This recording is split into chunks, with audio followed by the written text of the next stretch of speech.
Bienvenidos al Shadow and Sun Show. Y hoy vamos a informarte lo que vamos a hacer este mes. That's right, folks. Welcome back to the Shadow and Sun Show. We just got through yakking with Wylock on his latest live stream. I wanted to give him a shout out and thanks for talking about us and everything. It was a great live stream, so to catch it. But tonight we are starting our month of tribute to H.P. Lovecraft and all of his horrible wonderfulness. And this is our announcement show, so we will be going over the craft materials and some of the other things that we're going to be doing this month. And I think I read Call of Cthulhu in Spanish before. That's about the extent of my experience. And The Outsider? Oh yeah, I also read that. No, I meant the what day it is. I think it's the Day of the Dead if you weren't. That wasn't obvious already. Yeah. Most people, So- hopefully most people should know that. So we're extending our Halloween, so to speak, month into this month with a tribute to H.P. Lovecraft and all of his wonderful stories and poems and just phenomenal literature. He's my second favorite author of all time. I've read everything he's written except his letters, which number literally in the hundreds of thousands, if you guys weren't aware. Thanks, H.P. We love you. Rest in, pieces. And so let's get on with the craft materials. I believe we should do that. Okay. You're going to need some foam board, foam core. We took the black or whatever color paper off it.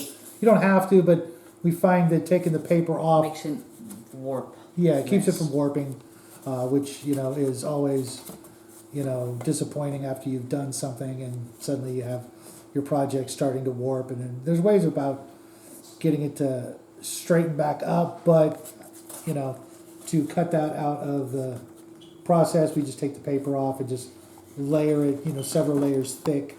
And, this is about all you'll need, I think, for the project that we will be using it for.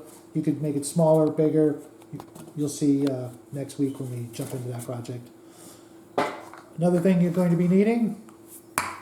The Gumball machine apps, and I believe we're just going to be needing this part. Yeah, we're not sure exactly which part we're going to use, but We might use that, I don't know. These, if you weren't already informed, we have used this many times before. yes. These come from Gumball machine type things. Right outside your local grocery store or convenience store, they have them. A lot of times you can find these things just sitting there People just because the kids open just them and toss drop these them. parts, and we actually, sometimes have paid 75 cents for one of these things and throw away the prize inside. we still have them, but Yeah. Finally going to get around to actually using these beads. They glow in the dark. I got them at Dollar Tree. Didn't know what to use them for, and now I do. Mostly because one of the projects from last month got carried over into this month because we had such fun with the craft challenge with Mad Eye Miniatures. Thanks again, Armstrong. So we just postponed it to this month, and it fits with both themes for both months. So yeah. we'll get on to using those. You don't need to use glow-in-the-dark glow sticks. But we have them. We have them, so we're going to use them. Yes. Yeah. You can use, any regular clear glue sticks, But I'm sure. but these ones, I think they glow green, right? I'm pretty sure. We have some ones that glow blue too, correct? In the box of the other glue gun? I don't know. Yeah, we also have some ones that glow blue. These ones are going to glow green, and I think green would be better if you're going to go for glow-in-the-dark glow sticks. But like I said, clear will work just as well. We had them, so we're gonna use them. Little We've had guy's them for a long favorite time. crafting product of all time. I don't like that. Yeah, he's not a big fan. I But- like it, but I also despise it. Yes, I'm getting more and more comfortable using it, so I'm going to incorporate this. I really don't have a choice because it's the key ingredient for this week's craft. So if you don't have any, other putties will work, but I really recommend this stuff. You can use green stuff, but green stuff is a lot more expensive, a lot harder to find. There's a lot of plumber's putties you could use instead, but And depending on what we actually are doing, which I'm not exactly 100% sure yet, I think. Actually, no, I do know exactly what we're doing. Yeah. And I don't think the actual material matters that much. No. Green stuff would be maybe slightly preferable because it's slightly stronger. Right. We're not doing fur, so that isn't necessary. It's Right. not necessary to use this specifically. And we're obviously not sculpting anything completely out of that, so No. green stuff isn't necessary. So you can use either one. And again, a shout out to Wylock for giving us the idea of these, because these are perfect for this craft. These are the bead eyeballs that he used for his Beholder video, the new and improved Beholder video. And there's several different types. Some will definitely not work. They're a little too comical, so we won't be using Or them. they just don't work. Yeah, some are a little too cute. Like these ones might be, but at the same time, you'll see when we do the project. But you can get these on Amazon. Yeah, You get like 200 of them for like $5 or $10, and it's definitely worth it because they'll come in handy for a lot of other crafts. So if you don't have them, grab them. And if you can't find them, and you do have the regular white half bead sort of sticker beads that have the adhesive on the back or just half beads, those will work. And then you can just paint eyeballs of your choosing on them. These are the ones we're not using. As you can see, they're kind of a little too cute, a little too cat-like. Or they just don't work. Yeah. 'Cause what we're doing Yeah, they isn't going to require any. Actually, these ones, no. What do you think about these ones right here? Perhaps. But either way, thanks again, Wylock. Couldn't have done this without you, because the last time we tried something like this, it turned out terrible. And, It wasn't that bad. You're over-exaggerating. I don't want to throw that one in the garbage. I don't ever want to show it ever again. I was so Okay, I'm gonna look for it. And Yes. on the next episode, We will show you. It's actually for next week, so it gives us time to find it. But we will show it before we destroy it. I'm gonna hide it away so that it survives forever. It'll be in the same. I'll hide it in the same place and way that I hid the. Actually, we don't talk about that. Never mind. I don't know what you're talking about, but we don't talk about it apparently. Okay, so on to one of our projects we've been putting off for a very long time. I mean, a very long time. 2.5 years. Something like that, yeah. Our Dragon of the Month is not going to be a Dragon of the Month. It's going to be It's not that rare anymore. 2 different Cthulhu minis we've been holding on to for a very long time.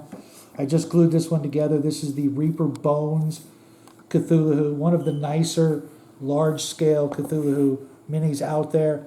And I'm really proud of this one because I scored it for a whopping $10 on eBay. I forgot about that. There was a time this guy went for $100 on eBay. Anywhere you could find it, it was $100.